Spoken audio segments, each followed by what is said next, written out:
Welcome to Chitra's cooking fist. இன்றைக்கி வீடியோவில் இட்லி தோசைக்கு நல்ல ஒரு அட்டகாசமான சுவையில் டிஃபன் சாம்பார் நம்ம எப்படி செய்கிறதா பார்க்க போகிறோம். இந்த சாம்பாரில் பார்த்திங்கன்னா நம்ம பருப்பு சேர்த்து செய்ய போகிறோம். டிஃபன் சாம்பார்லேயே பார்த்திங்கன்னா நிறைய வெரைட்டியில் செய்யலாம். பருப்பு சேர்த்து செய்யலாம், பருப்பு சேர்க்காமலையும் செய்யலாங்க. நம்ம சேனலில் பார்த்திங்கன்னா பருப்பு சேர்க்காம டிஃபன் சாம்பார் நல்லா டேஸ்ட்டாக எப்படி செய்யறதுன்னு நம்ம செய்து காட்டியிருக்கேன். அந்த வீடியோ லிங்க் உங்களுக்கு டிஸ்கிரிப்ஷனில் கொடுக்குறேன். நீங்கள் அந்த மெத்தடும் ட்ரை பண்ணி பாருங்கள். இப்போ வாங்க இந்த ரெசிபி எப்படி பண்ணுறதுன்னு நம்ம வீடியோக்குள்ளே போய் பார்த்துடலாம். இப்போது இந்த டிஃபன் சாம்பார் செய்கிறதுக்கு நான் ஒரு குக்கர் எடுத்திருக்கேன். துவரம்பருப்பு 100 கிராம் அளவுக்கு எடுத்திருக்கேங்க. இது நல்லா கழுவிட்டு நான் குக்கரில் சேர்த்துருக்கேன்.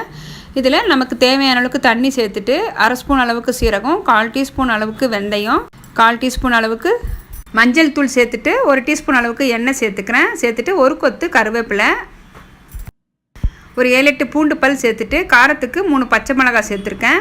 1/2 டீஸ்பூன் அளவுக்கு குழம்பு மிளகாத்தூள் சேர்த்துக்கிறேன். 1/4 டீஸ்பூன் அளவுக்கு பெருங்காயத்தூள் சேர்த்துக்கலாங்க.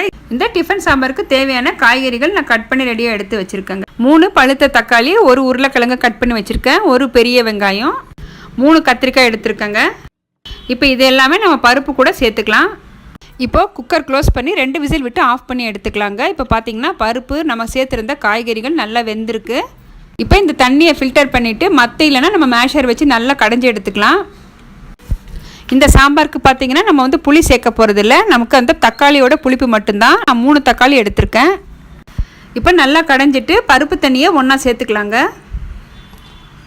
இப்போ சாம்பாருக்கு உங்களுக்கு எந்த அளவுக்கு திக்னஸ் தேவையோ அந்த அளவுக்கு தண்ணி சேர்த்துக்கோங்க.